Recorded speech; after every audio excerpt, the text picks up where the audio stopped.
पहुंचेगा। यानी 27 में फिर एक बार मोदी सरकार। जी धन्यवाद।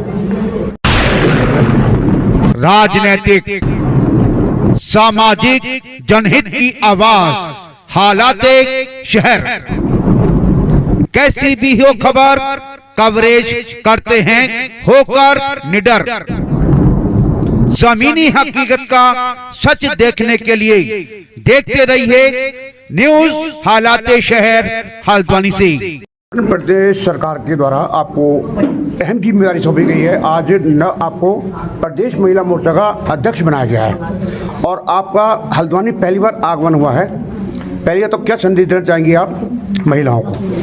मैं पहले तो बहुत बहुत धन्यवाद और आभारी हूँ मेरे नेतृत्व का कि मुझे ये दायित्व मिला, जिम्मेदारी मिली है। और नैनीताल मेरे लिए एक बहुत ही विशेष स्थान रखता है और मैं यहाँ पिछली बार जब आई थी तब आत्मनिर्भर भारत का एक सम्मेलन के लिए आई थी और आज भी मैं बीबीजी राम जी का एक कार्यशाला होनी थी जिले, उसके लिए आई हूँ। लेकिन क्योंकि मैं महिला मोर्चा की प्रदेश अध्यक्ष हूँ तो मेरा ये दायित्व है कि मेरी बहनों के साथ मेरी एक छोटी सी बैठक, आप समझिए यहाँ सभी मेरी पदाधिकारी बहनें भी हैं और समूह से रिलेटेड भी जो समूह में काम करने वाली बहनें हैं वो भी उपस्थित हैं। तो मैं बहनों को यही कहना चाहती हूँ कि भारतीय जनता पार्टी की सरकार आपके लिए विशेष सम्मान, आपके लिए विशेष, आपके लिए आत्मनिर्भर आपको बनाने के लिए आपके लिए विशेष अलग अलग तरीके की योजनाएं लेकर आ रही है और हम जल्द ही महिला मोर्चा उत्तराखंड आपके बीच में होगा।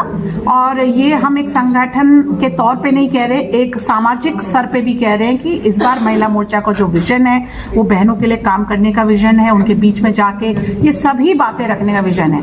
तो हमारा, मैं आप सबका फिर से बहुत धन्यवाद और आभार व्यक्त करती हूँ कि आप लोग यहाँ आए और जल्द ही हमारी टीम जो कि अब बनने वाली है और आगे विस्तार हो रहा है मंडलों में, हम लोग भी आपके बीच में होंगे और आपकी समस्याओं को आगे लेके जाएंगे। रुचि जी, ये बात की जाए धामी सरकार के द्वारा अंकिता भंडारी कांड में सीबीआई जांच की पुष्टि, मतलब कह दिया गया सीबीआई जांच होगी, उसके बावजूद भी विपक्ष लगातार हमलेवार हो रहा है। जी क्या देखिए ये गलत है। पहले तो उन्होंने भ्रामक सब चीजें फैलाई, ऐसा नहीं था। भारतीय जनता पार्टी की सरकार हमेशा महिला के सम्मान में रही है और अंकिता हमारी भी बेटी है, हमारी भी बहन है और हमारी भारतीय जनता पार्टी की सरकार ने, माननीय धामी जी ने पहले एसआईटी गठित करते हुए भी दोषियों को कड़ी से कड़ी सजा मिली, दोषी को कारावास मिली और अब जब लोगों की तरफ से ये मांग भी आई तो उन्होंने इसका प्रोपेगेंडा किया, राजनीतिक अपनी रोटियां सेकने के लिए इस विषय को आगे लिया है। और इसके बावजूद भी हमारे माननीय मुख्यमंत्री जी ने कहा जैसा भी अंकिता जी के माता पिता जो भी चाहेंगे वो हम करेंगे और उनकी सीबीआई की उन्होंने मांग करी तो हमारे माननीय मुख्यमंत्री जी ने सीबीआई की जांच बिठाई और हम उनका धन्यवाद करते हैं। महिला होने के नाते महिला मोर्चा उत्तराखंड उनका विशेष आभार व्यक्त करती है। उनका कहना है कि वीआईपी को बचाया जा रहा है। नहीं, ये फिर गलत है। देखिए जांच एसआईटी की हुई थी और उसमें एक महिला डीजीपी के अंडर ही ये जो भी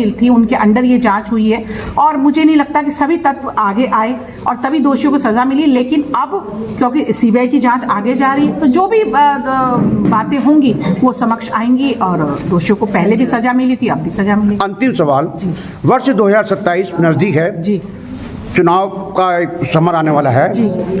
महिला मोर्चा का जी इन चुनावों में जी क्या योगदान रहेगा? जी देखिए 50% महिलाएं हमारी की वोटर है, मतलब क्योंकि 50% आबादी है उत्तराखंड की, तो बहनें हमारी विशेष की वोटर हैं जो भारतीय जनता पार्टी की सरकार को हमेशा वोट करती है और आगे लाती हैं। तो महिला मोर्चा उत्तराखंड का विजन यही रहेगा कि हमें बहनों के बीच में जाना है और अलग अलग जो सेलेक्टिव कैटेगरीज हैं, जैसे हम कहते हैं समूह की बहनें हैं, हम कहते हैं आंगनवाड़ी की बहनें हैं, हम कहते हैं स्टार्टअप करने वाली बहनें हैं, हम कह रहे हैं हमारी प्रोफेशनल बहनें हैं, एजुकेशनिस्ट हैं। तो हम लोग ये चिन्हित कर रहे हैं और इन लोगों के बीच में हम लोग जाएंगे, राज्य सरकार की क्या योजनाएं हैं और हमारे माननीय मोदी जी की क्या योजनाएं रही हैं, हमारे उत्तराखंड को उन्होंने विशेष स्नेह दिया है, तो ये सब हम लेके जाएंगे। बहनों के लिए क्या योजनाएं, आपको पता है बहनों को विशेष योजनाएं माननीय मोदी जी द्वारा हो, धामी जी द्वारा हो, बहुत सी योजनाएं जो बहनों के लिए चल रही हैं और उसका फायदा भी ऐसा नहीं है, बहनों ने फायदा लिया भी है और आगे उनको और फायदा पहुंचे, तो इसके लिए महिला मोर्चा उत्तराखंड काम करेगा और पार्टी की सारी नीतियां